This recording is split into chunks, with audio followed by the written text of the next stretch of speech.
Magandang araw mga kababayan. Narito na po ang magiging lagay ng ating panahon sa ating bansa ngayong araw, September 12, 2025. Tuluyan na nga pong nakapasok ang unang low pressure area sa ating Philippine Area of Responsibility. Ayon po yan sa PAGASA. Kaya pinapaalalahanan at pinaghahanda ang ating mga kababayan sa posibleng madadaanan na mga lugar ang naturang low pressure area sa mga susunod na oras o araw. Dahil ayon po sa PAGASA, hindi po nila isinasantabi na posible po itong maging bagong bagyo. Sa kasalukuyan, nagpapaulan na po ang naturang low pressure area sa ilang bahagi po ng Mindanao at Visayas dahil po yan sa epekto ng kanyang trough.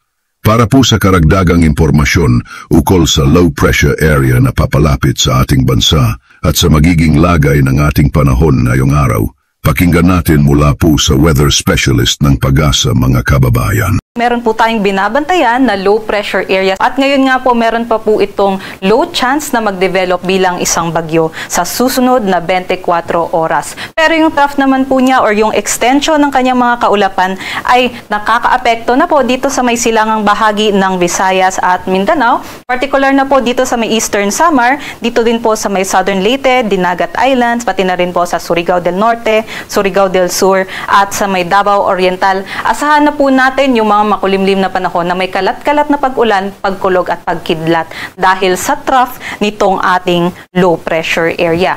Dito po sa Luzon, asahan pa rin po natin ang epekto ng easterlies kaya't bahagyang maulap hanggang maulap po yung ating panahon, mainit sa umaga, ngunit dahil nga po ay maalinsangan, ang hangin galing sa karagatang Pasipiko ay mataas yung tsansa ng ating mga pag-ulan sa hapon o sa gabi. Ito nga pong low pressure area natin ay nakita po sa ating PC Threat Potential Forecast at sa ngayon ay kumikilos po ito generally pa west-northwestward at sa ating pong pagtaya ay posible po tumawid ito dito sa may Eastern Visayas or sa northern part ng Mindanao. Posible po yan by Sunday ay malapit na po ito sa ating mga kalupaan pero kahit hindi naman po ito maging bagyo sa susunod na 24 oras ay mataas po yung tsansa or mataas po yung dala nito na mga pag-ulan, kaya't mag-ingat po yung ating mga kababayan, lalong-lalo na dito sa malapit sa tatawiran nitong ating LPA, lalong-lalo na din dun sa malapit sa mga bulubunduking lugar dahil mataas po yung tsansa ng mga flash floods at landslides dahil po sa mga pag-ulan nitong low pressure area.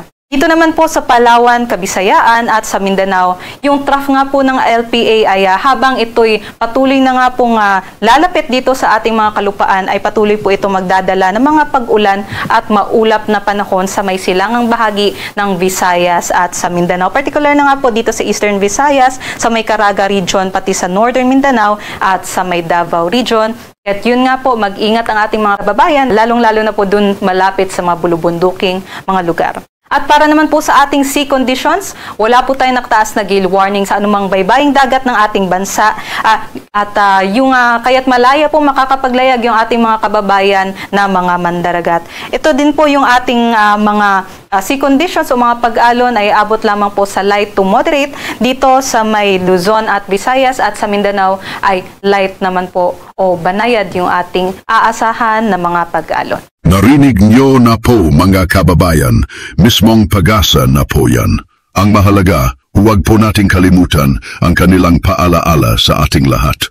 Ang mag-ingat, maging alerto sa banta ng pagbaha, sa pagguho ng lupa, lalong-lalo na tuwing magkakaroon ng malalakas na pagulan.